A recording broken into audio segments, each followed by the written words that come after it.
அனைவருக்கும் வணக்கம். இன்னைக்கு வந்து 1/8/2024 வியாழக்கிழமை அன்னைக்கு Nifty index and bank Nifty index இது ரெண்டுலையுமே வந்து சிபிஆர் இண்டிகேட்டர் யூஸ் பண்ணி எப்படி ரியாக்ட் பண்ணுறது அப்படிங்கிறத பார்த்துடலாம்.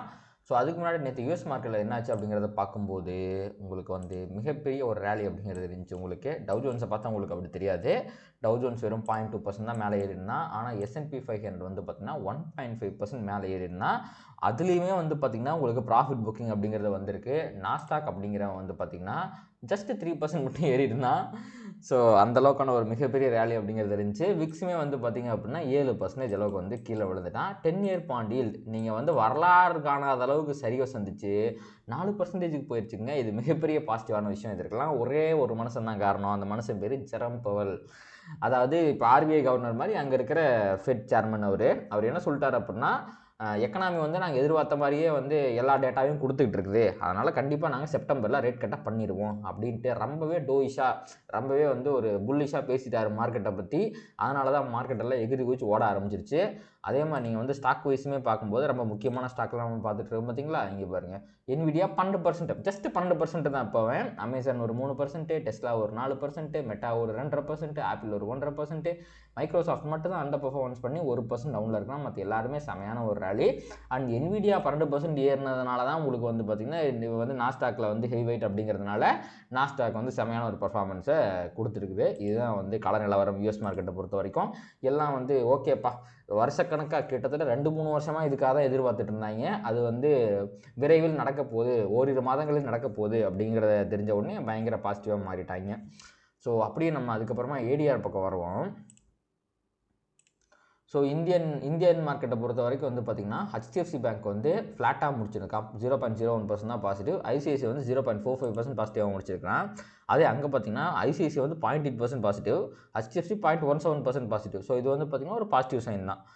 அதே மாதிரி உங்களுக்கு இன்ஃபோசிஸ் வந்து 0.47% நெகட்டிவ் அண்ட் விப்ரோ வந்து 0.1% பாசிட்டிவ்.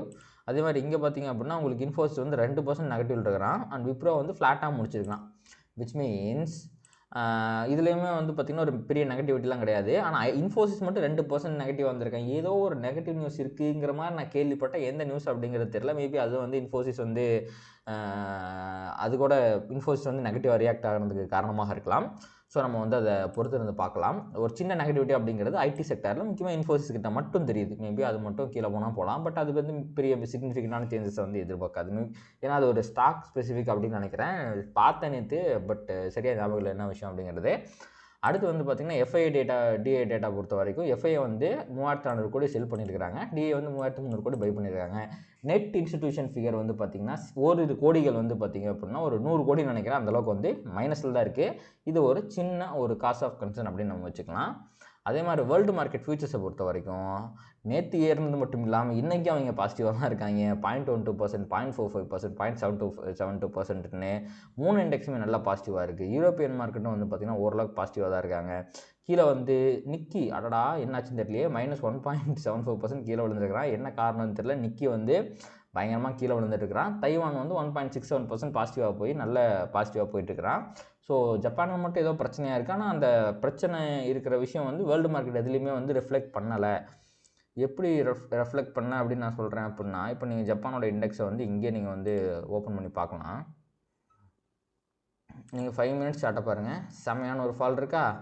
நீங்கள் அப்படியே அதாவது மார்க்கெட் ஓப்பன் ஆனதுலேருந்து கீழே தான் விழுந்துட்டு இருக்கிறான் ஜப்பான் அப்படிங்கிறவன். நீங்கள் அப்படியே நீங்கள் வந்து இந்த யூஎஸோட S&P 500 பார்ப்போம். ஸோ அது வந்து 5 மினிட்ஸில் கீழே விழுகுதா அப்படின்னா விழுகலை. ஸோ இதுவே என்ன இண்டிகேட் பண்ணுது அப்படின்னா ஜப்பானோட அந்த ப்ரைஸ் ஆக்ஷன் வந்து கண்ட்ரி ஸ்பெசிஃபிக்காக இருக்குது, வேர்ல்டு மார்க்கெட்டை இம்பாக்ட் பண்ணலை அப்படிங்கிறது தெரியுது. ஸோ இதை பார்த்து நம்ம பயப்பட தேவையில்லை. ஸோ மேபி நான் என்ன அப்படிங்கிறத தெரிஞ்சுக்கிட்டு நான் உங்களுக்கு வந்து மேபி அந்த இன்ஸ்டாகிராமில் வந்து ஸ்டோரியாக போஸ்ட் பண்ணுறேன். நீங்கள் வந்து அதை செக் அவுட் பண்ணிக்கோங்க. ஜப்பான் பிரச்சனை என்ன அப்படிங்கிறது தெரிஞ்சுக்கிட்டு சொல்கிறேன். அண்ட் அடுத்து வந்து கிஃப்ட் நிஃப்டி பார்ப்போம் இப்போது. ஸோ கிஃப்ட் நிஃப்டி வந்து பார்த்திங்க அப்படின்னா இப்போதைக்கு ஒரு 70-80 பாயிண்ட்டுக்கு மேலே கேப் காட்டிகிட்டு இருக்காங்க. நேற்று வந்து க்ளோஸ் ஆகும்போது அரௌண்டு 25,030 ரேஞ்சில் இருந்தான். இப்போ வந்து 25,100 ரேஞ்சில் இருக்கிறான். ஒரு 60-70 பாயிண்ட் வந்து கேப் அப்னு வச்சுக்கோங்களேன். ஸோ இதுதான் வந்து பார்த்திங்கன்னா கிஃப்ட் நிஃப்டியோட நிலவரம். அண்ட் அடுத்து நம்ம நிஃப்டியை பொறுத்த வரைக்கும் செம்மையான ஒரு ஹையர் ஹை போட்டு டே ஹையில் க்ளோஸ் வச்சுருக்கிறான். இது ஒரு ரொம்பவே பாசிட்டிவான விஷயம். அண்டு நீங்கள் 1 ஹவரில் பாருங்கள், டெக்னிக்கலாக இங்கே பார்த்தீங்களா இந்த இடத்துல ஒரு நல்ல கன்சால்டேஷன் நடந்து பிரேக் அவுட் அப்படிங்கிறத கொடுத்துருக்குறான். கிட்டத்தட்ட ஆல் டைம் ஹைக்கும் போயிட்டான். இப்போதைக்கு 25,000 அப்படிங்கிறதான் ஒரே ஒரு சின்ன ரெசிஸ்டன்ஸாக இருக்க போது இன்றைக்கி மார்க்கெட் ஓப்பன் ஆகிறது அதுக்கு மேலே தான் ஓப்பன் ஆக போகுது. ஸோ ஒரு 10-15 நிமிஷம் 25,000க்கு மேலே அது சஸ்டெயின் ஆகிட்டாலே போதும். கண்டிப்பாக ப்ரைஸ் வந்து பெருசாக கீழே வர்றதுக்கு வாய்ப்பு இல்லை, மேலே போகிறதுக்கு தான் வாய்ப்பு இருக்குது. டெக்னிக்கலாக இதுக்கு நடுவில் ஏதோ ஈரானுக்கும் இஸ்ரேலுக்கும் பிரச்சனை நான் கேள்விப்படுறேன்.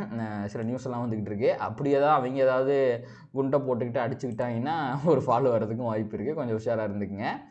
அண்டு நிஃப்டியை பொறுத்த வரைக்கும் நேற்று வந்து செம்மையான ஒரு புல்லிஷ் மொமெண்டமில் R1 ப்ரீவியஸ் டே ஹை ரெண்டையுமே தாண்டி கடைசி 5 மினிட்ஸில் க்ளோஸ் வச்சு ஸோ நான் ரொம்ப புல்லிஷாக இருக்கேன் அப்படிங்கிறத வந்து சொல்லிட்டான். ஏன்னா இதுக்கு முன்னாடி பாருங்க இந்த ஒரு ட்ரெண்டிங் டே வந்ததுக்கப்புறம் ஃபர்தராக R1 தாண்டியும் ப்ரீவியஸ் டே ஹையை தாண்டி எந்த நாளும் க்ளோஸ் வைக்கவே முடியல. இன்றைக்கி க்ளோஸ் வச்சுருக்கான் அப்படின்னா அது ரொம்ப பாசிட்டிவான ஒரு விஷயம். இன்றைக்கி இந்த சென்ஸ் நேற்று க்ளோஸ் வச்சுருக்கான். அப்படியே நீங்கள் டுமாரோ சிபிஆர் பக்கம் போயிட்டீங்க அப்படின்னா இன்றைக்கி என்ன சிபிஆர் வந்திருக்கு அப்படின்னா ஒரு அசெண்டிங் மீடியம் சிபிஆர் வந்திருக்கு. இதில் பாருங்கள் உங்களுக்கு சிபிஆருக்கு R1 இடையில் இருக்கிற கேப் தான் அதிகமாக இருக்குது. விச் மீன்ஸ் பையர்ஸ் இன்றைக்கி டாமினேட் பண்ணுறதுக்கு எல்லா வாய்ப்பு இருக்குது அப்படிங்கிறதான் வந்து இதில் தெரிய வருது. ஸோ இது அசெண்டிங் சிபிஆராக இருக்கிறதுனால உங்களுக்கு வந்து இன்கேஸ் ஒரு ஃபால் வந்துச்சு அப்படின்னா இந்த சிபிஆர் கிட்ட இங்கே பாருங்கள் பெரிய கன்சல்டேஷன் அப்படிங்கிறது நடந்திருக்கு. விச் மீன்ஸ் நிறையா பையர்ஸ் பொசிஷன் எடுத்திருப்பாங்க. ஸோ இந்த சிபிஆரை டிஃபெண்ட் பண்ணுறதுக்கு எல்லா வாய்ப்புகள் இருக்குது. அதையும் தாண்டி ஃபால் வரும்போது S1 ரிவர்சல். அப்போ சிபிஆர் ரிவர்சல் ஒரு high probable trade, S1 reversal ஒரு ஹை ப்ராபபிள் ட்ரேட்.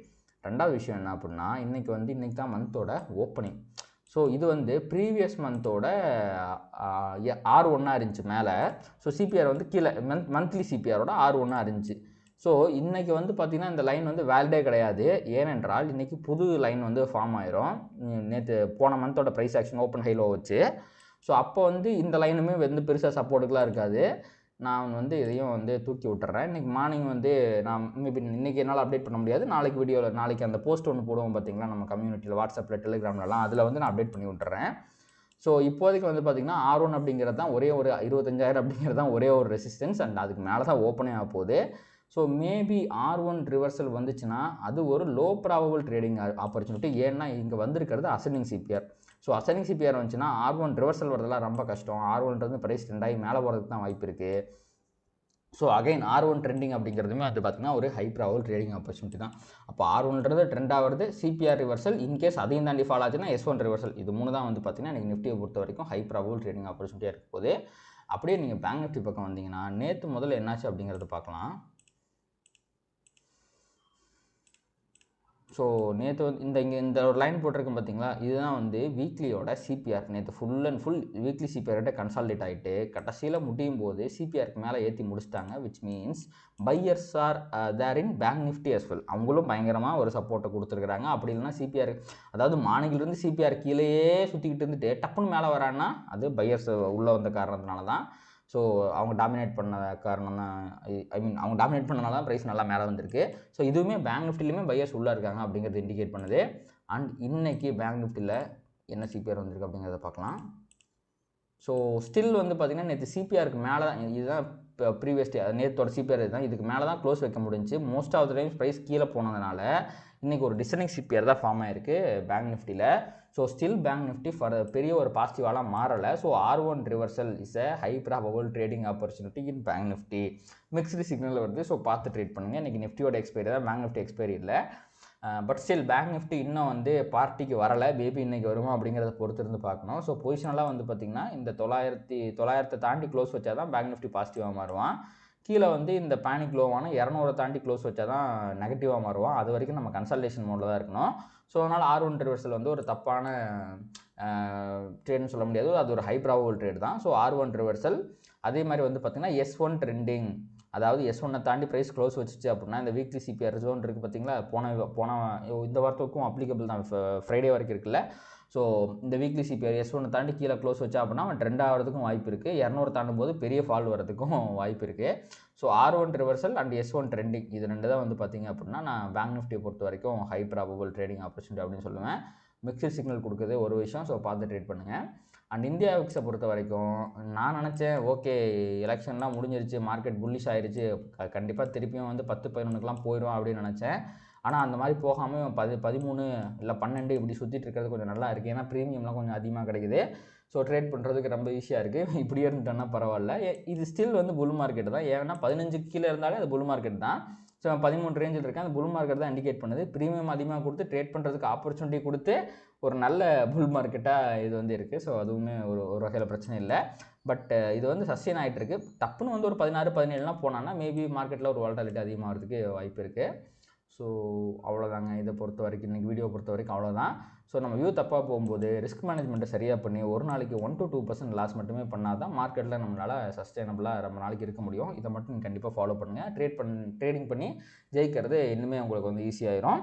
ஸோ இந்த வீடியோ இதோட முடிச்சுக்கலாம். இந்த வீடியோ உங்களுக்கு பிடிச்சிருந்துச்சு அப்படின்னா அதை லைக் பண்ணுங்கள், கமெண்ட் பண்ணுங்கள், ட்ரேட் பண்ணுற மற்ற நண்பர்களுக்கு ஷேர் பண்ணுங்கள். யூடியூப் அல்காரிதம் ட்ரிகர் பண்ணி நிறைய பார்வைகள் நம்ம சேனலுக்கு கொண்டு வந்து சேர்க்கும். நன்றி.